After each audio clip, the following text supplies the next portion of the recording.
Azure-Light Tavern. The 151st Shift. The melodic chirps of the sunglebugs marinated the still air outside with a tinge of mystical calm. The fourth sun had set, yet the evermoon had yet to bless the outskirts of Saylos with its gentle light and pleasant chill. The lanterneers ran to and fro across the cobblestone roads in the large town, bringing light to the slender posts and peace to those who relied on that light for direction and clarity. Darrio finished polishing the crystal glass in his hand, trying not to feel so proud of himself for completing the menial task in such a timely manner. To have the crystals polished, the floor swept, the ingredient jars filled, the tables arranged, and the windows washed, all before moontouch. Such a little victory filled him with boyish glee. Surely his grandfather would be proud. The heavy wooden door in the front of the tavern swung open quietly. A young elven woman with long auburn hair walked into the dimly lit room, her brilliant green eyes taking note of the door's hinges. The elf chuckled. "You finally fixed the door, then?" Darrio nodded. "Good moontouch, Avora. Yeah, I suppose the loud creaking defeated the ambiance I was aiming for." Avora smiled, heading to the counter that Darrio stood behind. "Well, I'm proud of you. You've even got the crystals polished. I was worried you were keeping your prints on them as one of your special touches, as you would say." "I polish them every 3 suns," Darrio rolled his eyes playfully. Avora leaned on the counter. "Do you now?" "Of course I do. Well, it's been 5 this sun turn." "Ah. Oh, don't give me that. Now, go get in uniform already, will you?" Avora lightheartedly chuckled. All right. She turned to walk behind the counter and into the back rooms. Before entering, she poked her head out from behind the swinging doors. "Before I forget, Chanley seemed to be on his way with the lights." "Oh, good," Darrio nodded. "Thanks for letting me know." Avora smiled, ducking into the back rooms. Darrio began to untie his white apron, heading towards the front door. As he walked, he folded the garments ever so neatly, hiding its strings from view. He gently placed the apron down on the table closest to the entrance, and then made his way outside. Sure enough, a young boy, not even 17 full pails old, was bounding up the cobblestone path. He wore a long, brown coat, with a small crimson book holstered to his side with an old belt. He sported a fashionable bowler hat that matched his coat, just as all the other lanterneers wore. "Oi, Chanley!" Darrio waved. The young man jumped, but then smiled when he saw his addresser. "Good mood touch, Sir Darrio. I'm not too late, I hope?" Darrio smiled. "Not at all. The tavern doesn't open for a while longer. You're precisely on time." "Oh, thank Nalia," Chanley sighed in relief. "I was afraid I'd let you down." "You never could, lad. How's your family?" Chanley unbuckled the clasp that held his book and began to flip its pages. "Mel is doing better, thankfully. Gunther's Gunther, I suppose, but at least he hasn't bitten anyone this week." "Well, we should all be thankful for that," laughed Darrio. "Any word from your older sister?" "Not this sun turn," Chanley shrugged. "But I suppose she's been busy, hasn't she?" "Indeed she has been. I don't have half the bravery she has, nor you for that matter." "Not at all. I'm not the one out there fighting like her. All I do is light the lanterns."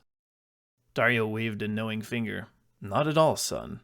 You're being brave for your brother and sister. That surely is not a wavering man's task."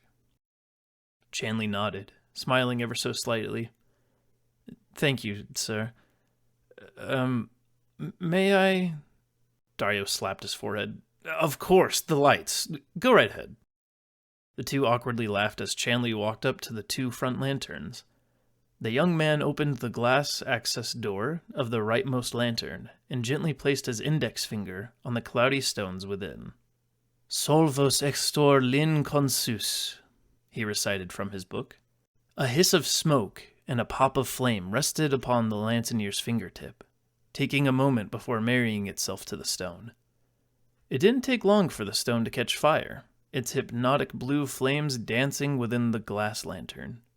Chanley took a step back and smiled at Darrio.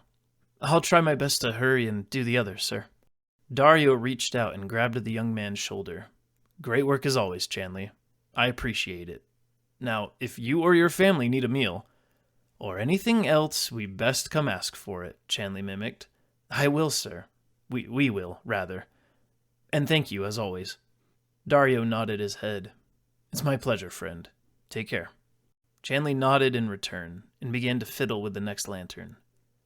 Before he walked back inside, Darrio noticed something flying over the buildings in the distance. He smiled and then opened the door to let himself inside. As he headed back to his folded apron, he took note that Avora was now wearing her uniform. A cream-colored dress, dark blue bodice, and white apron with subtle stitch patterns. She was arranging the prepared drinks when she looked up to see Darrio. "Zill is almost here," said Darrio. "Saw him just above Saylos." Avora smiled, still fiddling with the glass containers. "Lovely. I can't wait to hear what he plans on serenading us with tonight. Dar, do you happen to have any more rock tier? I have about 8 servings here, but I thought I should ready some more if you had any." Darrio scratched his chin. "None in the back, then?" "None that I saw." "I'll make note and send Gob to fetch some next Suntouch. Thank you for letting me know." "Was he able to get the burnwood?" "He was. Apparently had to fight off some griffins to get it, poor lad." "Goodness, I hope he's all right." Darrio waved a dismissive hand. "Nothing our Gob can't handle. I'm just surprised at the quantity. I have enough to last a few quarter pails, I reckon." The door gently opened behind Darrio. A tall figure entered the tavern. His skin was red, and he sported leathery wings tucked behind his back. He wore no shirt, which revealed a hairy, muscular physique that was riddled with old scars. "Good moon touch, Zill," Avora waved. "Indeed," Darrio smiled. "How are you, friend?" Zill gave a slight bow. "Good moon touch, Sir Darrio and Lady Avora. I am well, thank you. I hope you're both doing well yourselves." Avora shrugged. "As good as it can be, what with Dar around." "Is that so?" Dar chuckled. "I guess only Zill will be having the after-shift meal I prepared then." Avora's eyes widened. "I'll take it all back if we're having your no-arn soup." "Well, then I accept your apology." Darrio winked. "At last," Avora cheered. "I thought we'd never have it again." "What about you, Zill?" Darrio nodded. "Interested in a meal after hours?" Zill smiled to reveal 2 slightly larger fangs that rested on his bottom rack of pearly teeth. "No-arn soup sounds wonderful. I'd be delighted. Thank you for the invitation." Darrio gently smacked Zill on his beefy shoulders.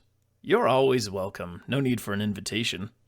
"Either way, I thank you, Sir Darrio. I will prepare my coat now, as well as the piano." Zill began to walk into the back rooms, ducking slightly to pass the doorway. Avora turned to Darrio. "Well, I suppose I'll start looking busy. Think we'll get a good turnout?" Darrio shrugged. "Not too sure. What with it being the slower season, not too many adventurers coming and going, but who knows?" Avora looked down, smiling to herself in silence. "Are you all right, Petals?" asked Darrio. Avora snapped out of her trance. "Oh, yes, I'm all right. Just a bit tired, I suppose."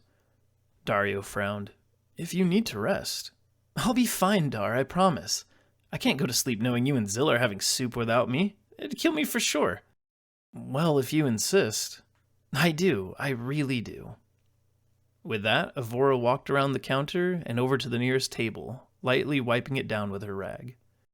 Zill walked out of the back rooms, sporting a fetching white-colored shirt and cravat, along with gray pants and a dark blue frock coat with slits for his wings. He had no shoes, exposing his large, clawed feet. It always amazed Darrio that Zill could always look so fashionable. Zill walked over to the large piano in the corner of the room, sitting down on its accompanying stool. He took a quick glance at all the keys and began to play an almost ethereal sonata. It didn't matter how many times he heard such melodies, they always made Darrio have to fight for dry eyes.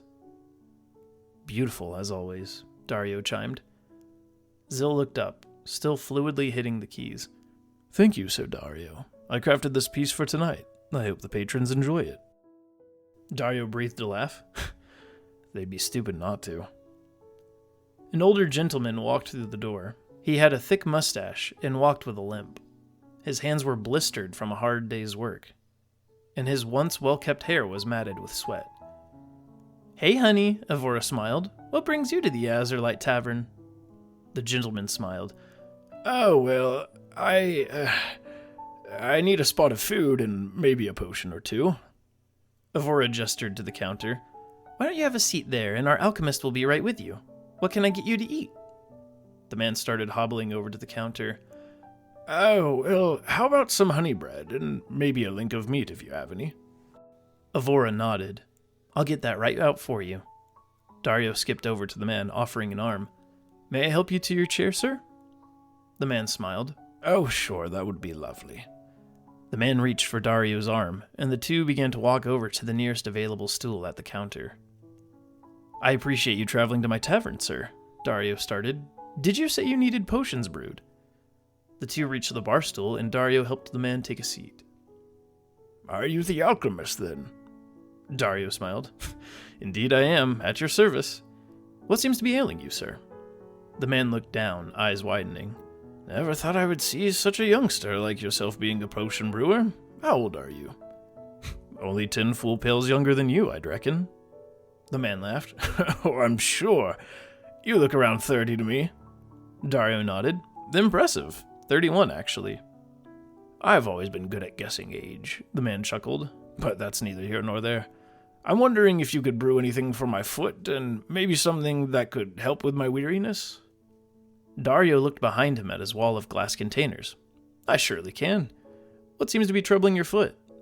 "Oh, well, I must have twisted it. Something fierce, I reckon. Normally I just walk it off, but the throbbing won't calm down all that much."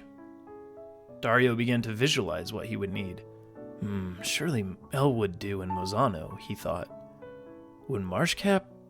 No. Oh, but a dash of Hoofdack would help out. "Have you any allergies?" Darrio began fishing for the gentleman's name. "Pondu," he replied. "And no, nothing that I know of." Avora entered the room with a small tray of glistening bread and 2 sausage links. She presented the tray to Pondu. "Here you are, sweetheart. If you need seconds, you let me know." "Oh, well, thank you, young lady." Pondu nodded his appreciation. Avora smiled and walked out to the other tables, greeting 2 middle-aged women that just entered the tavern. Pondu looked back at Avora.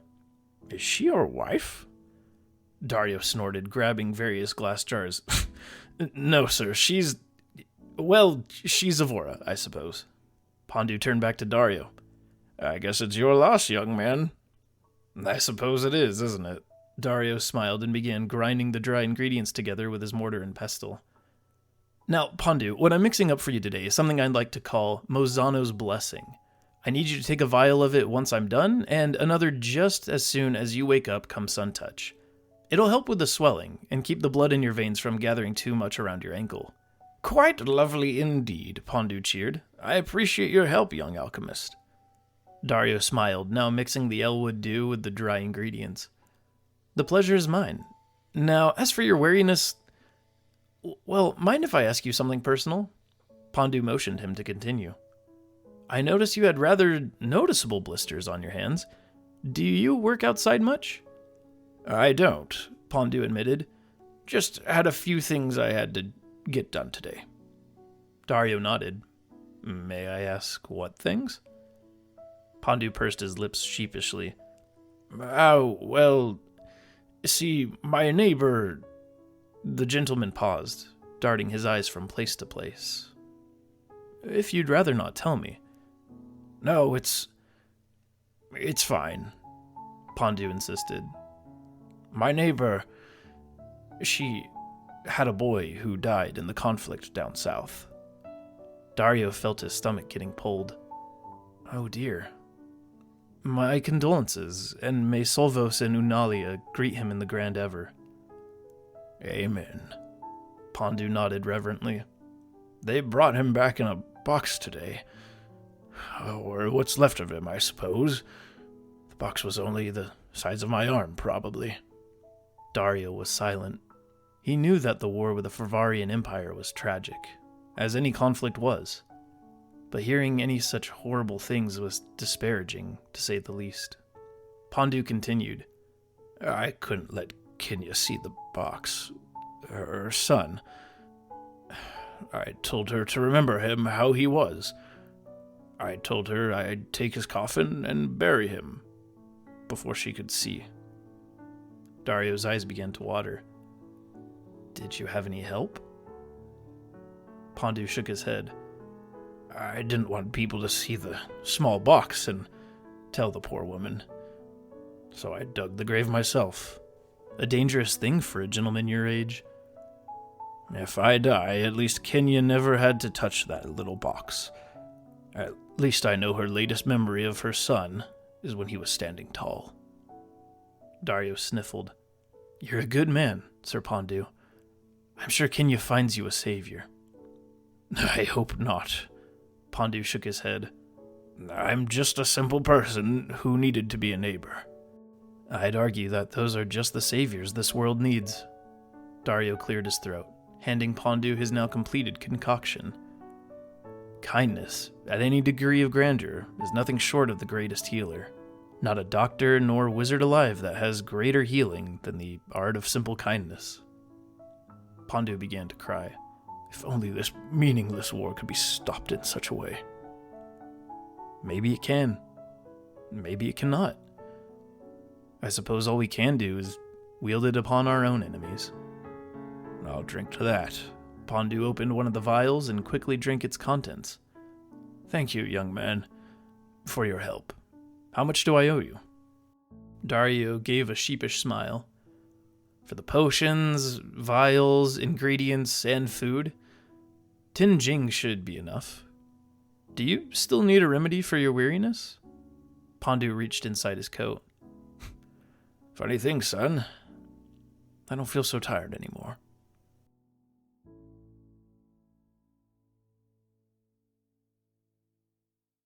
Thank you for visiting the Azure-Light Tavern. We hope to see you again. Avora bowed as the last of the customers walked outside. As soon as the door quietly closed, she let out a sigh and began to stretch. 9 strikes into the moon touch. Not a bad closing time at all. Zill played the last few bars of his piece and then stood up from his bench. You did a wonderful job, Lady Avora. Avora turned to face her friend. Well, thank you, Zill. You played beautifully as always. Zill smiled and bowed. You flatter me. I appreciate your kindness. Darrio walked through the doors behind the counter with a large stained pot in tow. You both did wonderful tonight. Now, how about some no-arn soup before we tuck in? Avora clapped her hands together, walking towards the counter. At last! I've been looking forward to this all moon touch. Zill headed towards the counter, but continued on to the back rooms. I will accompany you shortly. I just need to put my suit away. Please, begin your meal without me. Darrio reached for the stack of clean wooden bowls. All right, if you insist. I'll get your bowl ready, Avora. Avora sat down. Sounds good to me. Just make sure there's a lot of potatoes in it, all right? Darrio chuckled as he mixed his creation with a wooden ladle. I'll be sure of it. Don't you worry, Petals. How'd everything go with you, Dar? Darrio poured the thick liquid into a bowl, minding to get a few extra chunks of potato. Rather well, I'd say. Though there was one gentleman. The elder one with the limp and blistered hands? Avora accepted the bowl. Yeah, that's the one. He had just buried his neighbor's son, Solvos rest the woman's soul. The boy was another victim of the Fervarian conflict. Avora's soul fell cold. She leaned in a little closer to Darrio. Are you, Darrio took a sip from his bowl. I'm fine, Avora, I promise. My heart just aches for the fallen, and their friends and families. I can't help but feel like it's partially my own fault. Before Avora could respond, a shirtless Zill walked in from the back rooms. You needn't heed such thoughts, Sir Darrio. They will be your undoing, should you pay them any more mind. Darrio bit his lip. Still, I left them... You did nothing of the sort, Zill interrupted. You had to escape. Had you not, they would have dealt with you just as they did your comrades. your life would have been forfeit right then and there. Darrio didn't say anything. It took everything inside of him to brush past the taste of sulfur and iron on his tongue. You saved Zill's life, Avora stepped in. You saved my life. Had you not fled the conflict, neither of us would have been here, not to mention all the lives you've touched here in this tavern. Darrio felt his eyes begin to burn. He exhaled, commanding his emotions stay. Mirandus would have done the same, as would Telman and Jezebel, Hans, Rupert, Veranda.